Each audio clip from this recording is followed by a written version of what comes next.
Margaret worked for 34 years as a high school principal. She managed budgets, she managed people, she managed crises that would have broken most administrators before lunch. She was not someone who left things to chance. When she retired at 63, she had $1.1 million in her IRA, a pension of $2,400 a month, and a paid-off house. She felt ready. What she did not have was a number. Not a rough number, not a ballpark, a specific, calculated, verified number that told her exactly when her passive income permanently exceeded her living expenses. She did not know that number existed. She did not know it had a name. She did not know that without it, she would spend the first 4 years of retirement doing math on the back of envelopes, lying awake at 3 a.m., and quietly wondering whether she had retired too soon. The number is called the crossover point, and once you understand what it is and how to calculate it precisely, you will never lie awake about money again. Today, I am going to walk you through the crossover point, what it is, how to calculate it with precision, why most people retire without knowing theirs, and why the moment you cross it, your relationship with money changes permanently. This is not motivation, this is math. And the math is something every person within 10 years of retirement needs to understand before they make a single decision about when to stop working. The first thing you need to understand is what the crossover point actually is. It is the specific moment in time when your passive income, the income generated by your portfolio, your pension, your social security, your rental income, every source of money that arrives without you trading hours for it, permanently and reliably exceeds your monthly living expenses. Not temporarily, not for one good month, permanently. Before that moment, you need your labor income to cover the gap. You need the paycheck. After that moment, you do not. The gap is gone. Your income runs ahead of your expenses for the rest of your life, and the only thing that changes is the size of the surplus. This concept has been in financial planning literature for decades. It was popularized by Vicki Robin and Joe Dominguez in the book Your Money or Your Life in 1992, but it has never been explained with the precision that retirement actually demands, because the version most people encounter is a concept, not a calculation, and a concept does not tell you when you can stop working. A calculation does. The components of the crossover point calculation are 4. Your monthly living expenses, your guaranteed income sources, your portfolio income, and your inflation adjustment. When those 4 numbers align in the right direction, you have crossed. Until they do, you have not. And understanding why you have not crossed yet is exactly what tells you what to do next. The second thing you need to understand is how to calculate your monthly living expenses correctly, because most people get this wrong in a way that delays their crossover point by years. The mistake is using your current monthly spending as a proxy for your retirement spending. Those 2 numbers are not the same number, not even close for most people. Your current spending includes things that disappear in retirement. Payroll taxes, which for most W-2 employees run 7.65% of earned income, disappear the day you stop working. FICA is gone. Federal and state income tax withholding resets because your income structure changes entirely. Retirement account contributions stop being an expense because you stop making them. Work-related costs, commuting, professional clothing, lunches out, drop significantly. In most households, current spending overstates retirement spending by 15 to 25%, but retirement spending also includes things that your current budget does not. Healthcare is the primary one. If you retire before 65, before Medicare eligibility, you are purchasing health insurance on the open market or through COBRA or through a marketplace plan under the Affordable Care Act. A couple retiring at 62 in 2026 with no employer coverage can expect to pay between $1,200 and $2,000 per month in premiums alone, depending on income, location, and plan selection. That number does not exist anywhere in your current budget if your employer has been covering it. Travel and leisure spending often increases in the early years of retirement. Long-term care costs become a real planning factor after age 75. Property taxes, homeowners insurance, and maintenance do not disappear just because your mortgage does.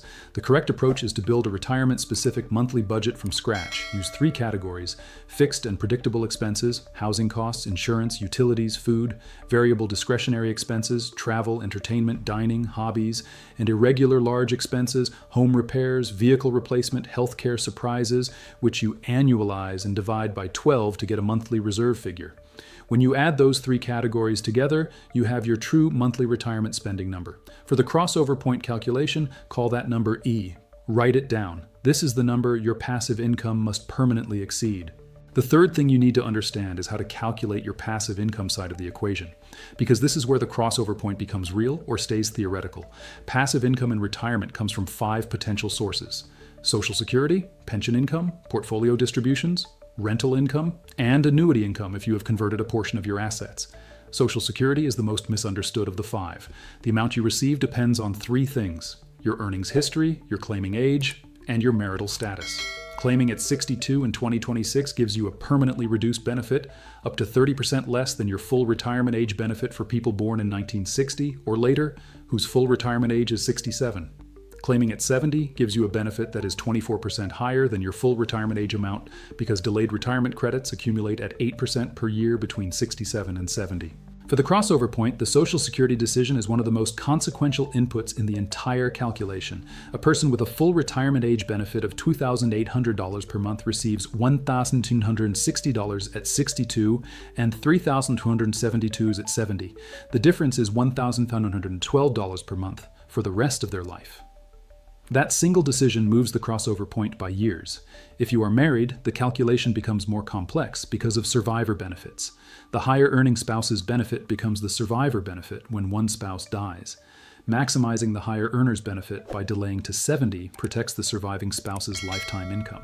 The Social Security Administration website at ssa.gov has a personalized benefits estimator that gives you your actual projected benefit at 62, 67, and 70 based on your real earnings record. Use that number, not an estimate, not a guess. Pension income, if you have it, is typically a fixed monthly amount based on your years of service and final average salary. If your pension has a cost of living adjustment, it has a real inflation protection built in. If it does not, which is true for most private sector pensions and many public ones, the purchasing power of that payment declines every year. In 2026, $3,000 per month with no COLA is worth approximately $2,270 in today's dollars by the time you have been retired for 10 years at 2% annual inflation. That erosion matters for the crossover point. Portfolio income is the most variable of the 5 sources. The standard withdrawal guidance that most advisors use is the 4% rule, originating from the research of William Bengen in 1994, which found that a retirement portfolio could sustain a 4% initial withdrawal rate, adjusted annually for inflation, for at least 30 years across historical market conditions, including the worst decades on record. On a $1 million portfolio, that means $40,000 per year, or $3,033 per month. On a $1.5 million portfolio, $60,000 per year, or $5,000 per month.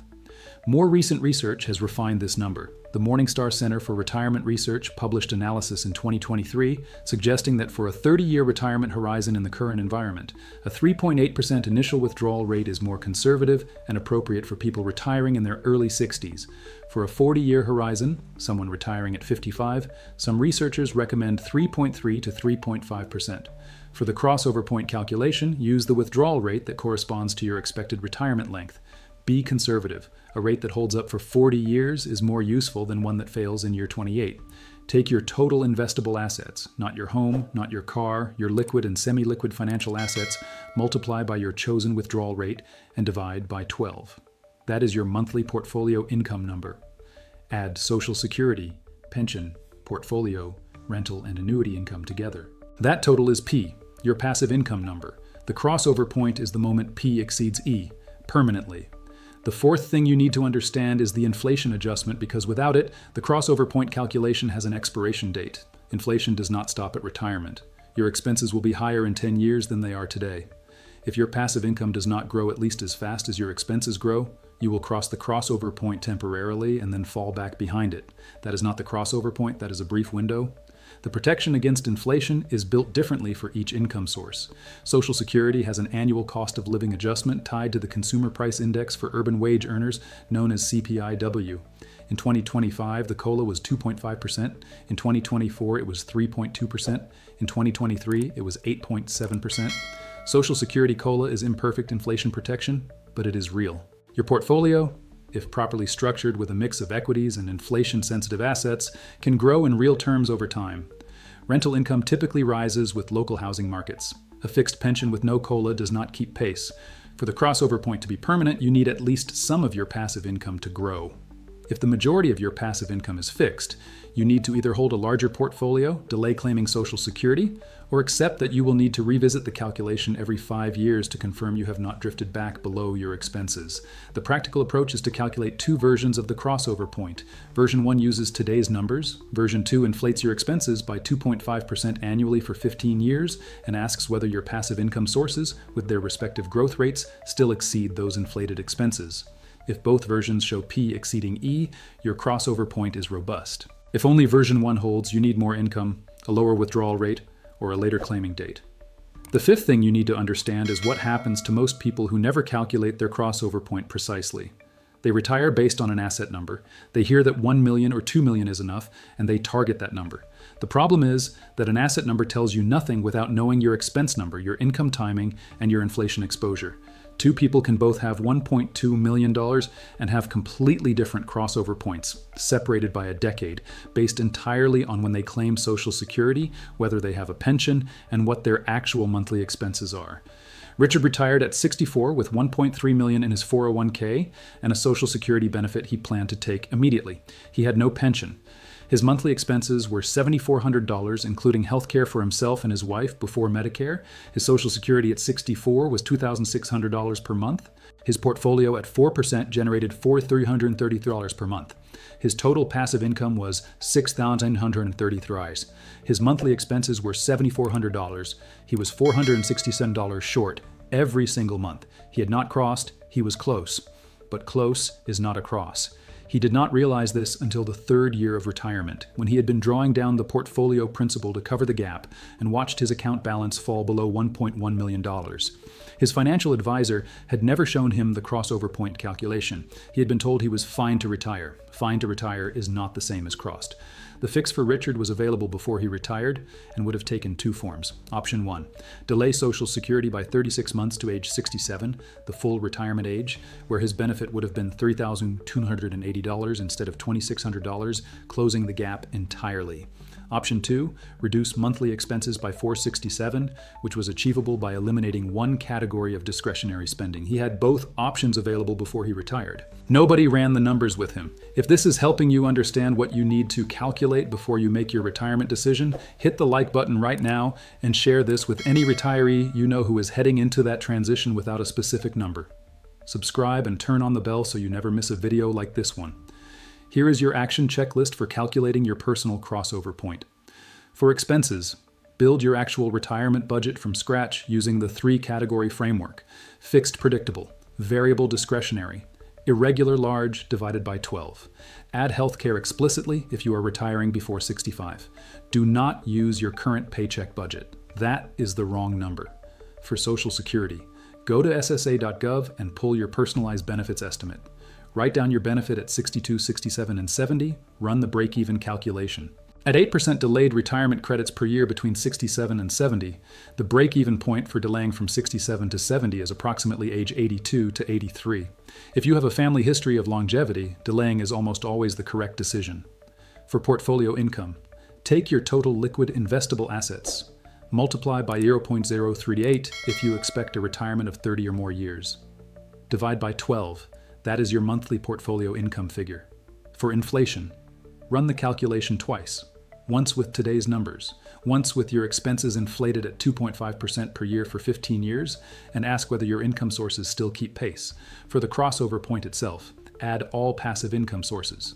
Compare to your expense number. If income exceeds expenses in both the current dollar version and the inflation-adjusted version, you have crossed.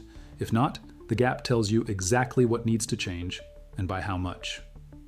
These 5 elements connect to each other and to every other system that tracks your retirement income, and that connection matters more than most people realize. The IRS determines what portion of your Social Security is taxable based on your combined income. If your passive income lands you between $32,000 and $44,000 in combined income as a married couple, up to 50% of your Social Security is federally taxable. Above $44,000, up to 85% is taxable. That tax exposure affects your real net passive income and therefore affects whether you have truly crossed. A gross crossover point calculation that ignores tax is an incomplete calculation. Medicare uses your income from 2 years prior to set your Part B premium through the Income-Related Monthly Adjustment Amount, known as IRMAA. In 2026, the standard Part B premium is $185 per month. At combined income above $212,000 for a married couple, that premium surcharges to $370 or more. A retiree who strategically manages income by timing Roth conversions, controlling portfolio distributions, and being deliberate about the year they claim Social Security can avoid the first IRMAA tier entirely. That is $185 per person per month saved, $4,240 per year. from a single planning decision. The crossover point is not just a philosophical finish line, it is a tax planning trigger. The year you cross is the year your income structure crystallizes. Everything before that year is a planning window. After that year, your income is largely set. The retirees who understand this treat the 5 years before the crossover point as the most important 5 years of their financial life. Let me tell you about Dorothy. She is 61 years old. She spent 28 years as a hospital administrator. She is meticulous. She is organized. She had been saving for retirement for 2 decades. When she sat down to calculate her crossover point 2 years before she planned to retire, she had 4 separate problems she did not know existed.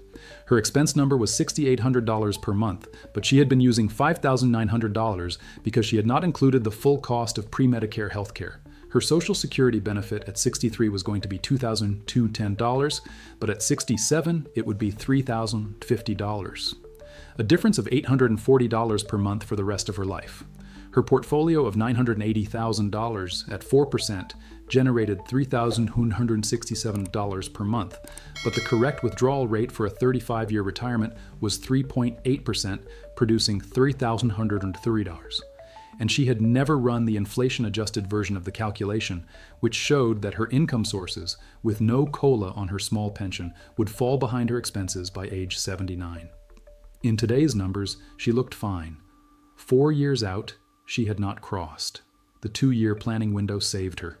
She delayed her planned retirement date by 26 months. She used those 26 months to increase her 401k contributions to the maximum, including the catch-up limit of $7,500 for people 50 and older in 2026, bringing her portfolio to $114 million. She enrolled her spouse in the Social Security spousal benefit strategy, and she cut 2 discretionary categories from her retirement budget that she genuinely did not care about. When she retired at 63, she had crossed, not almost, not close, crossed. Her passive income exceeded her expenses by $620 per month, and the margin was growing. None of that happened by accident. It happened because she ran the numbers.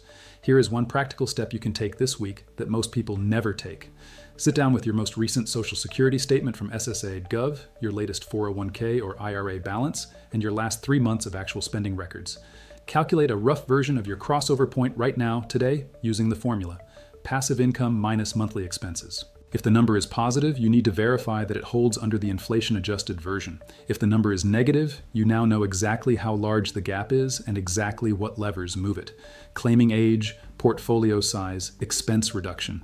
Each lever has a calculable effect on the gap. You are no longer guessing, you are engineering.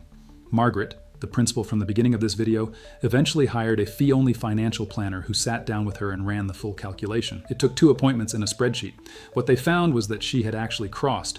She had crossed at age 61 before she retired. She had spent 4 years lying awake over a problem that did not exist. Not because she was bad at math, because nobody had ever shown her the crossover point calculation and confirmed that her passive income was already running ahead of her expenses. The number existed. She just did not know it. And the moment she knew it, everything changed.